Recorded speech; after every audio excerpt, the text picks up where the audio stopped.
চাগ্রাম প্রাথমিক বিদ্যালয়ের করুণ চিত্র। জলের নিচে স্কুল চত্বর, দ্রুত মেরামতির আশ্বাস জেলা পরিষদের।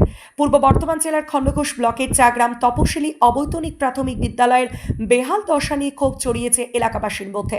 বিদ্যালয়ের প্রধান শিক্ষিকা বিষয়টি জানিয়েছিলেন জেলা পরিষদের অধ্যক্ষ অপার্থিব ইসলামকে। তিনি বিষয়টি গুরুত্ব দিয়ে লিখিতভাবে জেলা পরিষদের সভাধিপতির কাছে পাঠান।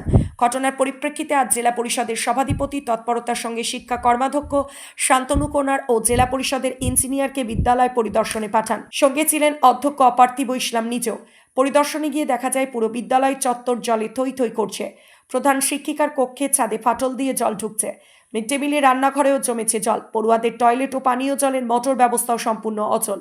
এই করুণ পরিস্থিতি দেখে জেলা পরিষদের শিক্ষা কর্মাধ্যক্ষ শান্তনু কোনার জানান, আমরা আজ ইঞ্জিনিয়ার নিয়ে পরিদর্শনে এসেছি। অবস্থা খুবই খারাপ। খুব দ্রুত আমরা কাজ শুরু করব এবং সমস্যা সমাধান করব। স্থানীয় বাসিন্দাদের দাবি, দীর্ঘদিন ধরে স্কুলের পরিকাঠামো উন্নয়নের কোনো উদ্যোগ নেওয়া হয়নি। এখন জেলা পরিষদের হস্তক্ষেপে কিছুটা আশার আলো দেখছেন অভিভাবক ও শিক্ষক মহল। সম্মানীয় সভাধিপতি শ্যামাপ্রসন্ন লোহার মহোদয় তিনি আমাদেরকে নির্দেশ দিয়েছিলেন যে তার কাছে আবেদন জমা পড়েছিল খণ্ডঘোষ ব্লকের চাগ্রাম অবৈতনিক প্রাথমিক বিদ্যালয়ে পরিকাঠামো সংক্রান্ত কিছু বিষয়ে অভিযোগ জমা পড়েছিল। সেটা দেখতে উনি আমাদেরকে পাঠিয়েছিলেন। আমরা দেখলাম, এখানে এসে যেটা দেখলাম স্কুলের পরিকাঠামো মোটামুটি ভাবে ঠিকঠাকই রয়েছে, তবে ছাত্রদের যে শৌচালয় সেটার এখানে প্রয়োজনীয়তা রয়েছে কিন্তু সেটা ভগ্নপ্রায়, সেটাকে করতে হবে। এবং mid day meal set, mid day meal খাওয়ানোর জায়গাটা আছে, মিড ডে মিল রান্নার জায়গাটা একটু আমাদেরকে মেরামত করতে হবে। এবং বাকিটা স্কুলের এখানে একটি পাম্প লাগবে জলের জন্য। বাকিটা মোটামুটি ভাবে ঠিকঠাক আছে। পরিচ্ছন্ন স্কুল, ফুল গাছ ইত্যাদি সব রয়েছে এবং সহাবস্থান খুব ভালো। মিড ডে মিলও রান্না হয় সঠিকভাবে, সমস্তটা আমরা দেখলাম। আমরা চেষ্টা করছি জেলা পরিষদ থেকে সর্বত্র যেখানে আমাদের সীমিত ক্ষমতার মধ্যে থেকে যে সমস্ত স্কুল পরিকাঠামো উন্নয়নের ক্ষেত্রে পূর্ব বর্ধমান জেলা পরিষদ সিদ্ধান্ত নিয়েছে যে স্কুলের বাউন্ডারি, কোথাও মিড ডে মিলের সেট, কোথাও কিচেন সেট, কোথাও স্কুল বিল্ডিং, এগুলো করে নেওয়ার জন্য।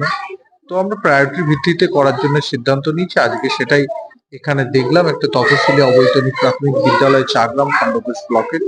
এটা দেখে আমরা জেলা পরিষদের রিপোর্ট দেবো। সরেজমিনে আমরা দেখলাম আমাদের অধ্যক্ষ মোহাম্মদ অপার্থিব ইসলাম তিনিও রয়েছেন এবং আমাদের ইঞ্জিনিয়ার এসেছিলেন। আমরা সার্বিকভাবে দেখে নিয়ে সভাধিপতিকে রিপোর্ট দেবো, তারপর সেই মতো সিদ্ধান্ত তারা গ্রহণ করবে। দাদা, সব দিকে দেখলাম একটা ক্লাসের মধ্যে জল ঢুকে গেছে, বাচ্চারা সেই জলের মধ্যেই বসে আছে। সেই দিকটা কি বিবেচনা করা হবে? এটা আমাদের ইঞ্জিনিয়ার খতিয়ে দেখলেন, জানলা খোলা থাকার কারণে জলটা মূলত ঢুকেছে। এবং উপর থেকে তো পড়ছে দাদা, দেখলাম এডভেস্টারে গাবে। সেটা সেই জন্যই তো ভিজিট করতে আসা। যদি তিনি দেখেছেন কোথাও যদি জল শোক করে, সেটার জন্য যা ব্যবস্থা গ্রহণ করা ইঞ্জিনিয়ারিং দপ্তর থেকে সেটা করার জন্যই বলা। আমি চাগ্রাম তপশিলি অবৈতনিক প্রাথমিক বিদ্যালয়ের প্রধান শিক্ষিকা। আমাদের বিদ্যালয়টি একেবারেই তপশিলি এলাকাভুক্ত।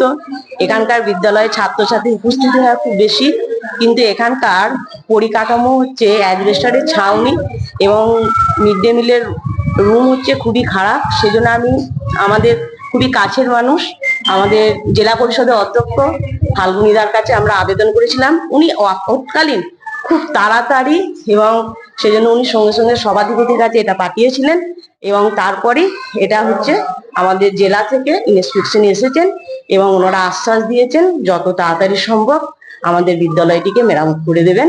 এবং এর জন্য আমরা আমাদের অধ্যক্ষ মশাই ফাল্গুনিদার কাছে অফিসে আমরা ওনার কাছে খুবই আন্তরিকভাবে আমরা ওনার কাছে অভিনন্দন জানাচ্ছি, উনি এই কাজটা আমাদের করে দেওয়ার জন্য। আপনার নাম পরিচয়? আমার নাম মঞ্জুলা খাতুন। আমি চাগ্রাম তপশিলি অবৈতনিক প্রাথমিক বিদ্যালয়ের প্রধান শিক্ষিকা।